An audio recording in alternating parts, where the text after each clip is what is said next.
Hello everyone and welcome back to my channel, where I cover vampires, werewolves, and other supernatural creatures. In this video, we're going to look at the film Van Helsing from 2004. The vampires, werewolves, backstory, and more. I want to tell you the story of this movie in chronological order so that it's as easy to understand as possible. Let's not waste any time and get started. It's 450 years ago, when a Transylvanian knight named Valerius the Elder.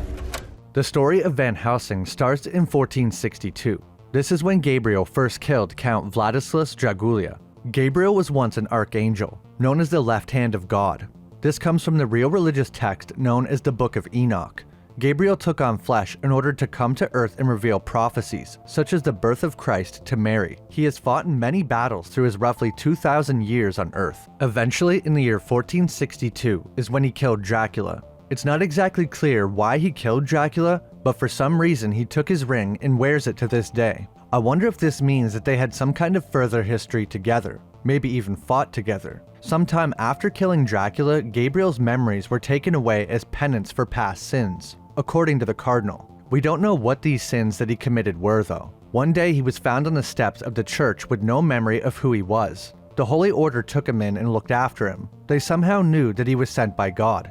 He has been working with them ever since, trying to regain his memories by doing God's work and killing evil creatures, such as Mr. Hyde. I actually enjoy this sequence, and I think the voice of Mr. Hyde is perfect. It was performed by the late Robbie Coltrane. Rest in peace to a legend. I think you'll find the view over here rather spectacular. We learn that Van Helsing is a wanted man, because most of the world thinks he is just a murderer, unaware of his true purpose because it must be kept a secret. As far as anyone is concerned, the Knights of the Holy Order don't exist. This forces him to live a secluded life. Do you think I like being the most wanted man in Europe? Why don't you and the Order do something about it? Because we do not exist. Unbeknownst to Gabriel, Dracula was not dead.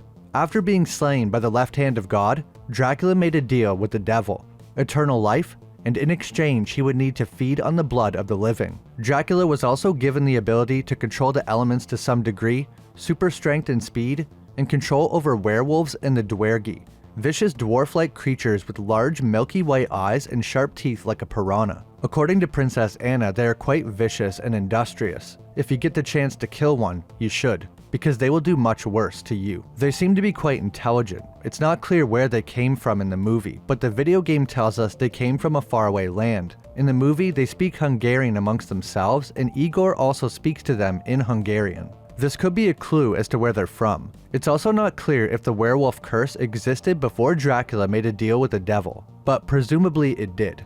After making a deal and returning from hell, Dracula's father, a Transylvanian knight of the Holy Order named Valerius the Elder, was horrified at the monster his son had become. However, he was unable to bring himself to kill his own son, so instead, using some kind of magic, he was able to imprison Dracula in an icy fortress he couldn't escape from. It could be accessed through this mirror that acts like a doorway. Unfortunately for Valerius the Elder, the devil then gifted Dracula wings so that he could escape his icy prison and torment the world again. Good to know the devil can change the deal and chuck in some wings if you need them. Dracula can now transform into what is known as his hell beast form with wings anytime that he wants. Valerius the Elder then went to Rome and promised God that his family would never rest nor enter heaven until they vanquished Dracula from their land. Valerius knew he was evil, but couldn't kill his own son, similar to Alexander Corvinus from Underworld, so he left instructions of how to find Dracula's lair and kill him so that future generations could finish the task. Valerius the Elder was part of the Holy Order, so it makes sense that his son Dracula was as well. Him and Gabriel probably worked together in the Order.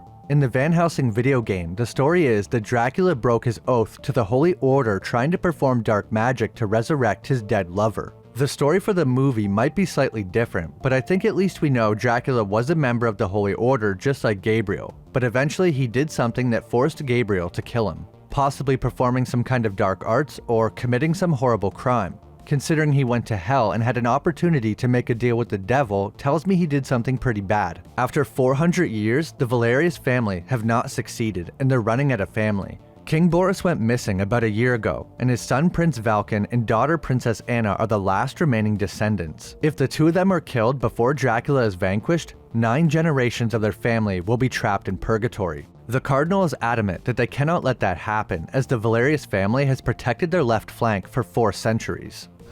I could never allow him to be used for such evil. I could. In 1887, Dracula convinces Dr. Frankenstein to find a way to create life. He needs the doctor to solve this mystery because Dracula is undead, and in this universe his undead status means his children are born dead. That's why he needs Frankenstein to give his monster life, so that he can then use that technology to breed an army of vampires. However, Dracula didn't count on the doctor not wanting his science used for evil. The doctor refuses to help Dracula, so he kills him in anger. Frankenstein's monster escapes its bonds and attempts to kill Dracula for killing his father. The monster picks up the doctor and attempts to get away, but a bit of bad timing here.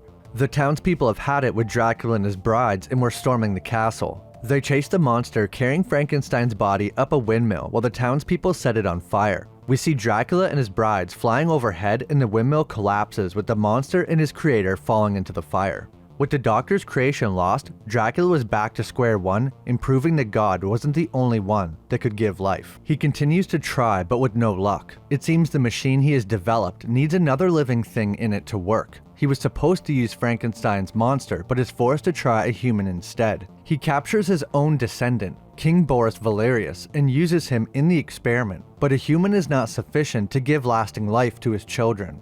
We don't see the first experiment, but we know his children died soon after coming to life, and we later see the body of Boris confirming what happened to him. He must have died not being able to take the electricity coursing through his body. Boris was probably captured while trying to kill Dracula. The Count now seems fixated on finishing off his family before they finish him. A few months later, we meet Anna and Vulcan Valerius, the children of Boris, trying to capture a mysterious grey werewolf, one that we never see in human form and we never see again because Vulcan pushes his sister out of the way and shoots it with a silver bullet but is knocked off the cliff. Vulcan does say that Dracula unleashed this werewolf, but we're not exactly sure what its goal was. If its goal was to infect one of the Valerius family members with the werewolf curse, then I guess it succeeded. Have you guys ever noticed that when the werewolf is shot, that the blood is green? I always thought that was strange. I don't think we see a werewolf bleed while in wolf form in any other part of the movie. I wonder if there was some reason for this.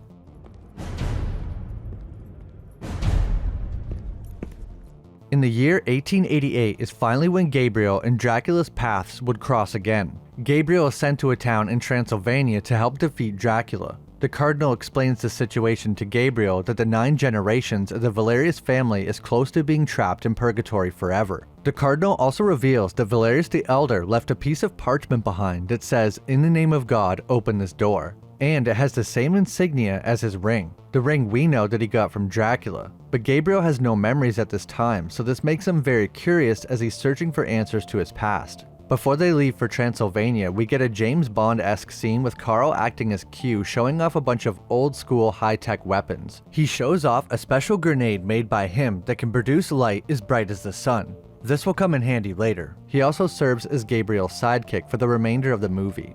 But I'm not a field man. Van Helsing, I don't want to go to Transylvania. Upon arrival in the town, they are given a warm welcome.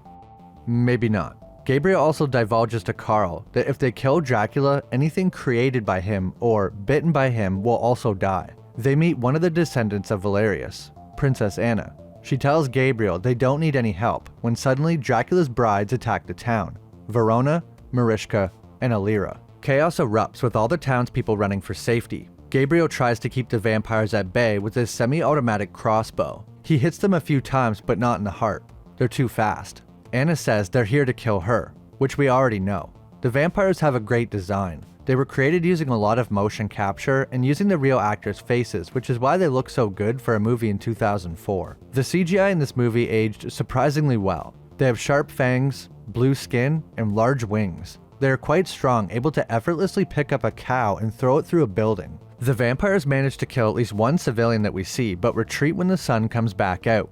Gabriel and Anna attempt to look in the well, but as soon as they do, the sun goes behind the clouds and the vampires come back out with a vengeance. Anna is almost captured by Verona, but Gabriel shoots a perfectly placed silver bolt right in her wing, causing her to drop Anna. Anna runs into a building for safety and has a close encounter with Alira.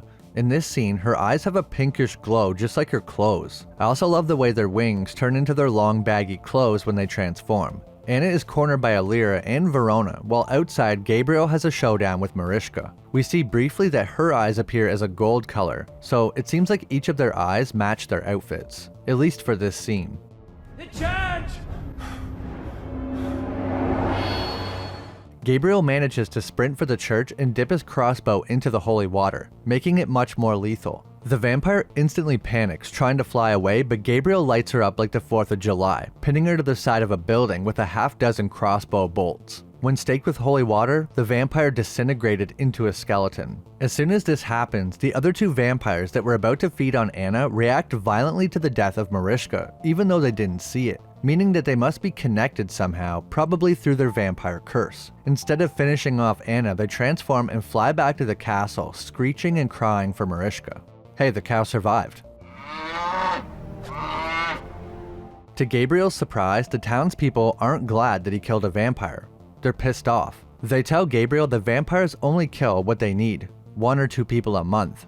Now that they have killed one of them, they will be killing for revenge. The town gravedigger asks what name he should carve on the gravestone. This is when Anna steps out of the crowd and says his name is Van Helsing. The town thinks that what he did was bad, but Anna thinks otherwise. She says he's the first person to kill a vampire in over 100 years. I'd say that's earned him a drink. We see Dracula awakening from his icy slumber, yelling the name of his dead bride. He reminds his brides how important it is to finish off Anna Valerius when they are so close. He wants to conduct another experiment, but his wives get very upset, saying they don't know if they can go through that again. Dracula has been trying to give his gargoyle-looking vampire children life, but without the key, the monster, every time he conducts the experiment, his children die shortly after. He needs to find someone or something that can give them permanent life. This is also the first time we see the Dwergi, listening to him give his speech. He tells Igor and the Dwergi to prepare another experiment at Castle Frankenstein. He also sends the werewolf to check out who their new visitor is,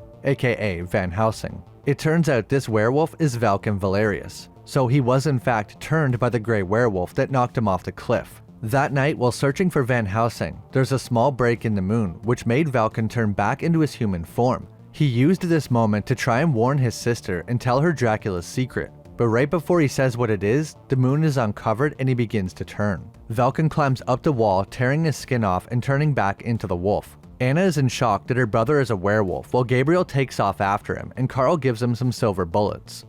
Werewolf! Oh, right, you'll be needing silver bullets. Well done! The creepy gravedigger tries to kill Van Helsing for some weird reason, but is killed by the werewolf a moment later. Gabriel gets the perfect chance to shoot Vulcan, but Anna arrives and stops him. Gabriel's a little angry that she stopped him from killing a vicious werewolf that will murder countless innocent people, and he also reveals that he knows it's her brother. Not sure how he could possibly know this, other than he put together that Vulcan is no longer here when the Cardinal told him that he should be. Anna says that she hates Dracula more than anything, because he has taken everything from her. But she didn't want to kill Vulcan because it's the last family she has left. Anna says that she has heard that Dracula possibly has a werewolf cure, and if there's a chance, she has to go after him. This is the first we hear of a werewolf cure. Gabriel takes a moment to think and says to have memories of those you loved and lost is perhaps harder than having no memories at all. He's realizing that since he has no memories of loved ones, maybe he can't comprehend what she's going through. So he agrees to help her and they set off towards Castle Frankenstein to find Dracula. On their way there, they find werewolf hair on a tree branch. Anna says that werewolves only shed before their first full moon, before the curse has completely taken them. This means that after their first full moon is complete, the werewolf will be stuck in their mindless wolf form permanently, so Vulcan hasn't been a werewolf long. They continue to try to track down Vulcan, and that leads them to Castle Frankenstein, where Dracula is in the middle of trying to conduct another experiment, this time using Vulcan instead of an ordinary human. Dracula says hopefully with werewolf venom running through his veins that he will be the key. After entering the castle, Gabriel and Anna discover a room full of egg-like sacs, offspring. Hundreds of them hang from the ceiling in fleshy cocoons. These are Dracula's vampire children. The body of Vulcan's father is thrown out of the machine and Vulcan recognizes the necklace. He is then connected to the machine and hoisted to the roof, being struck by lightning. This energy was being sent through the castle to his children, shocking them awake like a defibrillator. The eggs begin to move and Gabriel opens one up to see what they're dealing with. They are gargoyle-looking creatures with large bat-like ears, wings, and a tail. So this is what happens when two vampires mate. I guess you could call this a pureblood vampire. They rush toward the town to feed, and Dracula says, "Pray to the devil that this time they stay alive." Gabriel begins shooting the vampires, causing Dracula to chase him, giving Anna a chance to try and save her brother. Dracula follows Van Helsing and gets a chance to talk to him one-on-one. Van Helsing tries to stake him with a silver stake, but it does nothing. Dracula quickly realizes that Van Helsing does not remember their past and calls him by his true name, Gabriel. He seems to know quite a bit about him. He says, "You are the great Van Helsing, trained by monks and mullahs from Tibet to Istanbul, protected by Rome herself, but hunted by all others." Up until this point, he has only been named as Van Helsing. Dracula reveals that they have a history together. He even knows about Van Helsing's memories of ancient battles. I don't think I mentioned it earlier, but even though Van Helsing has lost all of his memories, he still has a few vague memories of ancient battles, one of those being fighting the Romans in Masada in 73 AD. There seems to be more to Dracula and Gabriel's relationship that we never learn. But before he gets to tell the story, Van Helsing pulls out a silver cross. Dracula grabs it and it ignites into flames as it melts in his hand and he lets out demonic screams. I like how after Dracula just politely says, "Perhaps that's a conversation for another time." Suddenly they are interrupted by the screaming of one of Dracula's wives, and Van Helsing uses the opportunity to get away. Dracula's wives returned because once again, his children died. While attacking the town, they all suddenly began to pop like balloons and explode, horrifying Verona and Illyria. This is why they didn't even want to try the experiment again to begin with. It turns out that Dracula absolutely needs Frankenstein's monster. It's the only way the machine will work. I don't know how he would know that because he's never tried it, but I guess he assumes because the creature was created by Dr. Frankenstein that it must be the key. Gabriel finds Anna, who fought her way through the Dwergi to the top of the castle. She found her brother, but no cure, and he's too far gone. Van Helsing shoots a Batman-style grappling hook across the large chasm to safety. I like how this gun is normal size, but somehow there's like 1,000 feet of rope stored in there. Vulcan then transforms into his werewolf form, escapes his bonds, and tries to follow Gabriel and Anna across the zip line, almost killing them, but they survive. Dracula tells his brides and Vulcan to track down Anna and Gabriel and kill them. Gabriel is a bit surprised that Dracula is immune to stakes to the heart, silver, and crosses. Anna gets angry at Gabriel and says, "What do you think, we haven't tried that before? Through the centuries, my family has tried everything. Silver, stakes, guns, holy water, crosses, nothing works. Nobody knows how to kill Dracula. He's quite literally unkillable with physical force, as shown in the beginning." After escaping the castle, they're at the windmill that was burned down by the town, and they suddenly fall through the floor into a cave-like area underneath. Down there, they find Frankenstein's monster. He's been living down here this whole time. He must have fell down below when the structure originally collapsed. After a small scuffle, Gabriel shoots the monster with some tranquilizer darts, putting him down. Before he passes out, Anna tries to shoot him, but Gabriel stops her. The monster says, "If you value your lives and the lives of your kind, you will kill me, for I am the key to my father's machine." Possibly because he is imbued with technology and is made up of 7 men, he might be the only one that can properly withstand the experiment. He also tells Gabriel that there are more children. The ones that they saw were only the children from one bride, from one birthing. There are thousands and thousands more at the icy castle Dracula. This scene has a really interesting part in it when Anna tries to kill the monster after it passes out from the tranquilizer darts. Gabriel says, "My life is to vanquish evil. I can sense evil.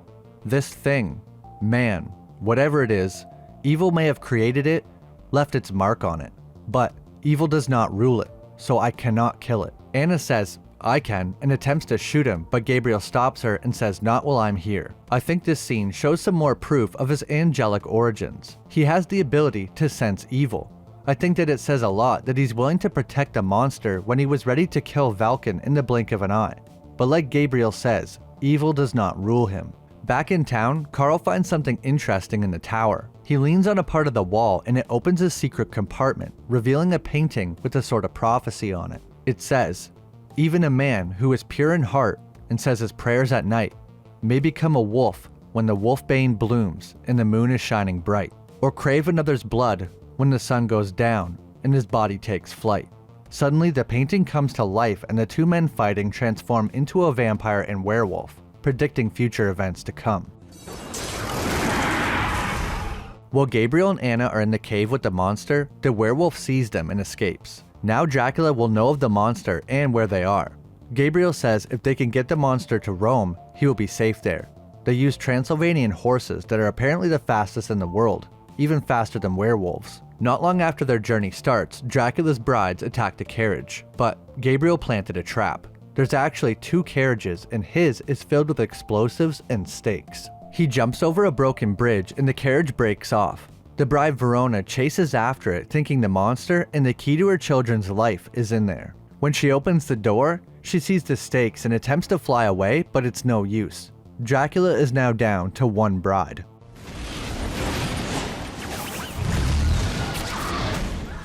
Gabriel rejoins with the actual carriage, and not long after, they are attacked by the werewolf. The monster actually helps Van Helsing during the ordeal and they finally manage to kill Valken.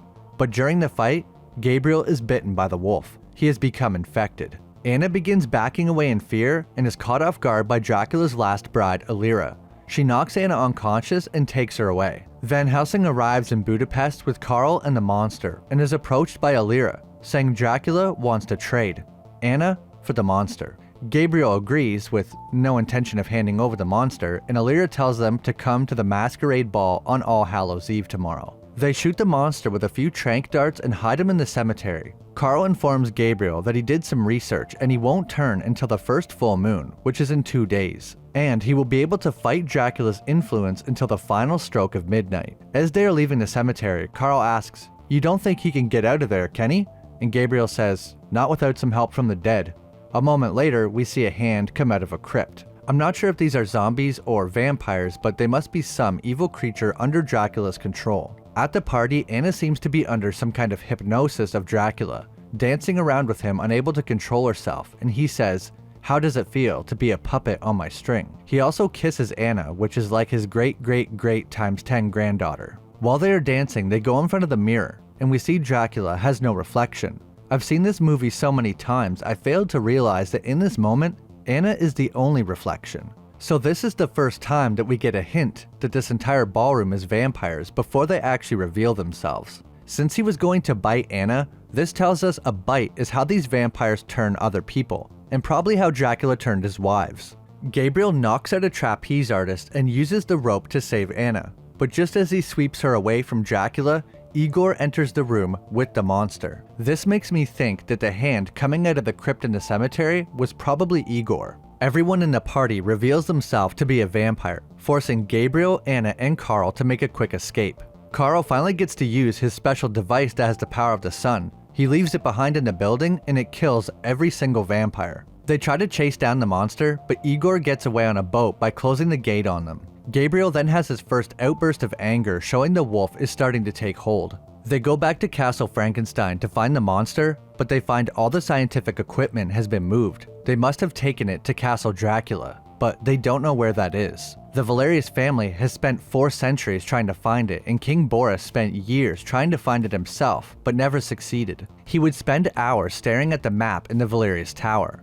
Gabriel suddenly realizes that this wall literally is the door, but Boris just didn't know how to open it. Lucky for them, the Cardinal gave Van Helsing the missing piece of parchment left behind by Valerius. This piece completes the map, and after Gabriel says what's on the parchment, "In the name of God, open this door," the map suddenly turns into a mirror. Anna says Dracula has no reflection in a mirror, and Karl adds, "Maybe to Dracula, it's not a mirror at all." Gabriel attempts to touch the mirror, but his hand goes right through it, and it feels cold on the other side. They walk through to find Castle Dracula in all its glory. The castle door is closed, but Gabriel grabs a hold of Anna and Karl and jumps about 20 feet in the air 3 times and then back down to the ground again. His transformation is definitely getting a lot closer. He has a moment where his face changes slightly, but he gets himself under control. They walk into the castle and Igor is caught off guard, saying, "How did you find?" It's impossible. He didn't think that anyone else could possibly find Castle Dracula. As they're talking to Igor, they hear the screaming of the monster. He has been frozen in a block of ice or something, and they're hoisting him up to the top of the castle for the experiment. In anger, Gabriel bends the thick iron bars with his bare hands. On the way up, he tells Van Helsing something. There's a cure. Dracula has a cure to remove the curse of the werewolf. So it turns out the legend Anna heard were true. Gabriel can't help but wonder, why would Dracula need a cure? That's when Carl has an epiphany. The painting.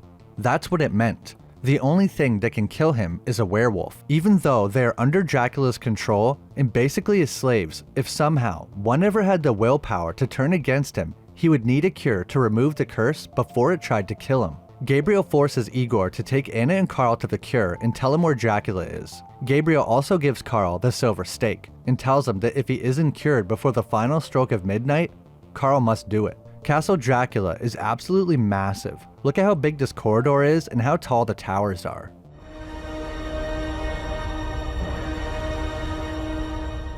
The experiment is beginning and Gabriel makes his way to the new laboratory and Igor of course tricks Carl and Anna. As they enter the room with the cure, he pulls a secret lever that drops a gate trapping them inside. The cure is in a special kind of liquid that acts like acid. Alira arrives and Anna fights her off while Carl takes the antidote to Gabriel. I noticed something new in this movie while watching it for the 35th time. For some reason, Alira's mouth looks different in this part than the rest of the movie. Usually, they just open abnormally wide, but this time her mouth is similar to the vampires from Blade 2, having these extra fangs appear and stretch away from the mouth. I also noticed the pink or purple colored eyes again in this scene, where in the ballroom they were all yellow. I wonder if this means that Dracula's brides are unique. It's possible other vampires like the ones at the ball can't take this alternate more vampiric form that the brides have.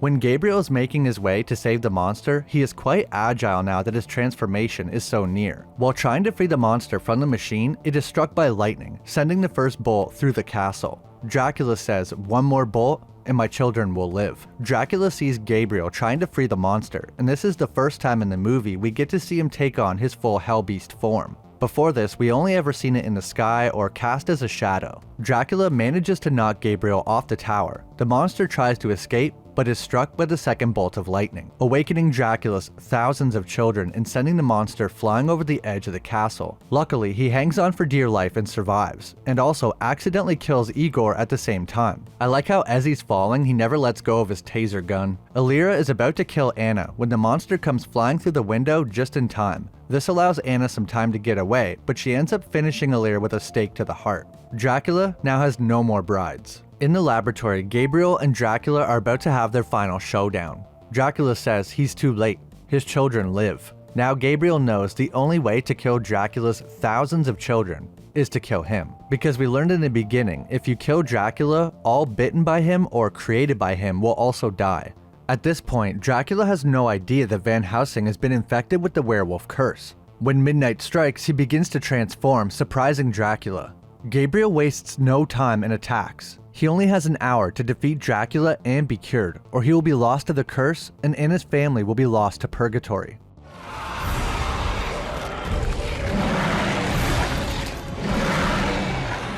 Dracula looks like he's getting the better of the wolf for a bit, but when he tries to fly away, Gabriel quickly jumps into the air to bring him crashing down to the ground. Now Gabriel is beating the crap out of Dracula. He can't fly around in this enclosed space, which is a benefit for the werewolf. Dracula momentarily takes his human form, and for the first time in the movie, we see him bleeding. He can heal from almost anything, except the attacks of a werewolf. Gabriel is about to finish him off when there's a break in the moon. Just some cloud cover can cause these werewolves to temporarily change back into their human form, just like Valken did in the beginning. Dracula should just kill Gabriel right now, but instead he tries to plead with him. Dracula says that he wants the continuation of his kind and maybe the return of his ring. This surprises Gabriel because up until this point, he didn't know it was Dracula's ring.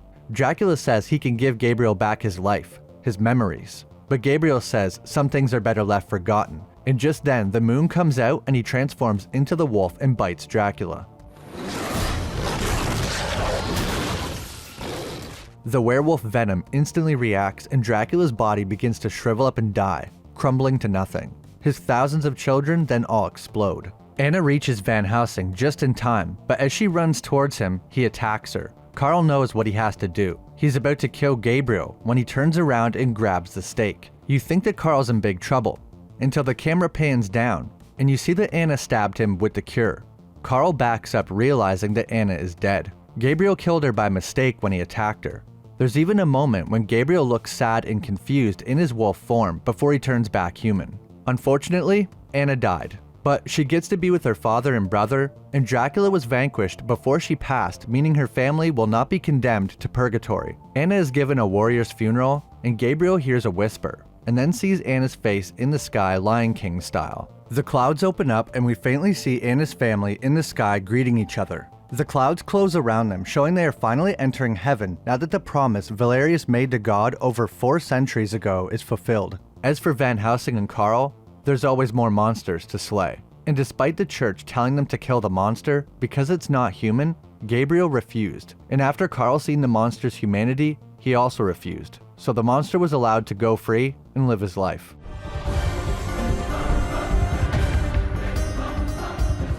That's my video on Van Helsing. This movie will always hold a special place for me. I watched it when I was pretty young, and it's a major reason why I have such an interest in vampires and werewolves today, and I've only grown to appreciate it more. Some things about the story were not fully fleshed out, like why Gabriel killed Dracula in the first place, or why Gabriel lost his memories. But the characters, the sets, the lore, I enjoy it all. It's a fun adventure, and there's nothing wrong with that.